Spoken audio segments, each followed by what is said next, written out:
సీతారామ నిర్మాణం కోసం మేము కృషి చేస్తుంటే ఆ రోజు ఇదే కాంగ్రెస్ పార్టీ నాయకులు కోర్టుల్లో కేసులు వేసిండ్రు.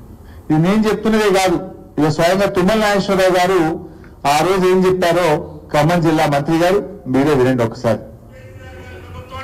నాకు ఈ జిల్లాని సంపూర్ణంగా మిగిలిపోయినటువంటి బృహత్తర కార్యక్రమాలు పూర్తి చేసే అవకాశం మళ్ళీ కేసీఆర్ గారు నాకు ఇచ్చారు. అందుకనే ఈ జిల్లాలో మిగిలిపోయినటువంటి సాగునీటి పథకం, నేను కలలుగన్నటువంటి పథకం, ఈనాడు ముఖ్యమంత్రి గారి చేతులకు మీదుగా శంకుస్థాపన చేసినటువంటి ఈ జిల్లా జీవనాడి, ఈ జిల్లా ప్రజల చిరకాల వాంఛ గోదావరి జలాల్ని ఈ జిల్లా రైతాంగానికి ఇవ్వాలని ఆనాడు కాంగ్రెస్ ప్రభుత్వం ఆనాడు మొదలెట్టినటువంటి తుమ్మగూడాన్ని వాళ్ళ స్వార్థం కోసం, స్వలాభం కోసం, సొంతం కోసం, కమిషన్ల కోసం దాన్ని చిందరవందర చేసి ఒక్క చుక్క నీళ్లు ఇవ్వకుండా 2000 కోట్లు దగా చేసినటువంటి కాంగ్రెస్ పార్టీ పాలకులు ఈ రోజు ఇరిగేషన్ ప్రాజెక్టుల గురించి, కేసీఆర్ గురించి ఒక్క మాట మాట్లాడే నైతిక హక్కు లేదు అని చెప్పి ఆ పార్టీ నాయకులు విజ్ఞప్తి చేయదలుచుకున్నాం. వారి పక్కనే నిలబడి కొంతమంది మాట్లాడుతున్నారు. ఇప్పుడు వారి తుమ్మల గారే చెప్పాలి మరిగా.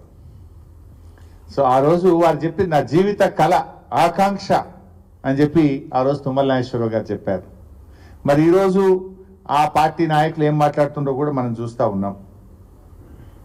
నేను అడుగుతున్నా తుమ్మల నాగేశ్వరరావు గారిని, సీతారామ ప్రాజెక్టు నిర్మాణం ఇది బీఆర్ఎస్ పార్టీ ఘనత కాదని గుండెల మీద చేసుకొని చెప్పమనండి.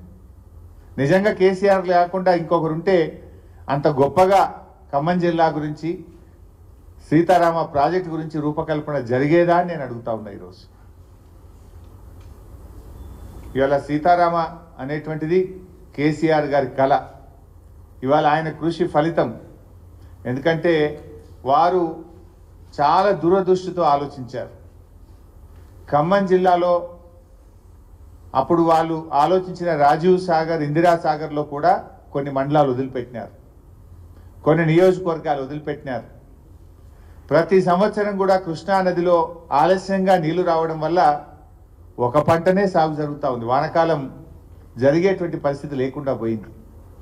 ఆ జిల్లా గోదావరి నదిని ఒడిసి పట్టుకొని అత్యంత ఎక్కువ పరివాహక ప్రాంతం ఉన్నటువంటి జిల్లా ఖమ్మం జిల్లా. స్వాతంత్రం వచ్చినప్పటి నుంచి ఎంతోమంది పాలకులు, ఎన్నో పార్టీలు వచ్చిపోయినాయి, కానీ ఖమ్మం జిల్లాకు చుక్క గోదావరి నీళ్ళు ఇచ్చిన పాపాన పోలేదు. అందుకే కేసీఆర్ గారు ఖమ్మం జిల్లా 2 పంటలు పండాలి, 2 పంటలు పండేటువంటి జిల్లాగా ఖమ్మం జిల్లాను మార్చాలని చెప్పి వారు సీతారామ ఎత్తిపోతల పథకానికి రూపకల్పన చేసినారు. వాస్తవానికి గత రాజీవ్ సాగర్ కానీ ఇందిరా సాగర్లో వాళ్ళు పెట్టిన నీటి సామర్థ్యం 3000 క్యూసెక్కులు మాత్రమే. కానీ కేసీఆర్ గారు 9000 క్యూసెక్కులు ప్రతిరోజు తీసుకునే విధంగా సీతారామ రూపకల్పన చేసినారు. అంటే 3 అంతలు. మీరు 3000 క్యూసెక్కులు పెడితే 9000 క్యూసెక్కులు గోదావరి నుంచి తెచ్చే విధంగా కేసీఆర్ గారు ఆలోచించారు. ప్రాజెక్ట్ అంటే 100 ఏళ్ల కోసం కడతాం, ఏదో ఒక రోజు కోసమో ఓట్ల కోసమో ఆలోచించేది కాదు.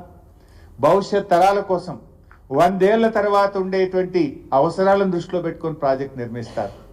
కేసీఆర్ గారు అటు కృష్ణా జలాలు రోజు రోజుకు తగ్గిపోతూ ఉన్నాయి, కృష్ణాలో నీళ్లు రాకపోయినా గోదావరి నీళ్లతో సాగర్ ఆయకట్టును కూడా సప్లిమెంట్ చేయాలని ఆలోచన చేశారు. ఖమ్మం జిల్లాలోని ప్రతి మండలానికి, ప్రతి గ్రామానికి, ప్రతి ఎకరానికి సాగునీరు అందించే విధంగా సీతారామ ప్రాజెక్టును రూపకల్పన చేసినారు.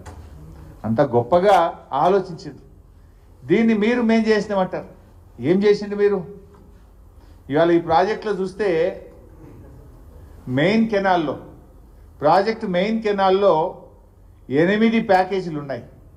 8 ప్యాకేజీల్లో మా ప్రభుత్వం ఉన్నప్పుడే 5 ప్యాకేజీలు కంప్లీట్గా పూర్తయినాయి. మిగతా 3 ప్యాకేజీల్లో 80% పనిచేసి పెట్టినాం. మెయిన్ కెనాల్లో ఉండే 8 ప్యాకేజెస్లో 5 ప్యాకేజీలు అయితే ఇంటోటో పూర్తి చేశాం. మిగతా 3 ప్యాకేజీల్లో కూడా 80% పని పూర్తయింది. అంటే ఓవరాల్గా ప్రాజెక్ట్ చూస్తే 90% వర్క్ డన్. పంపులు, మోటార్లు అన్నీ కూడా అప్పుడే పెట్టినాం.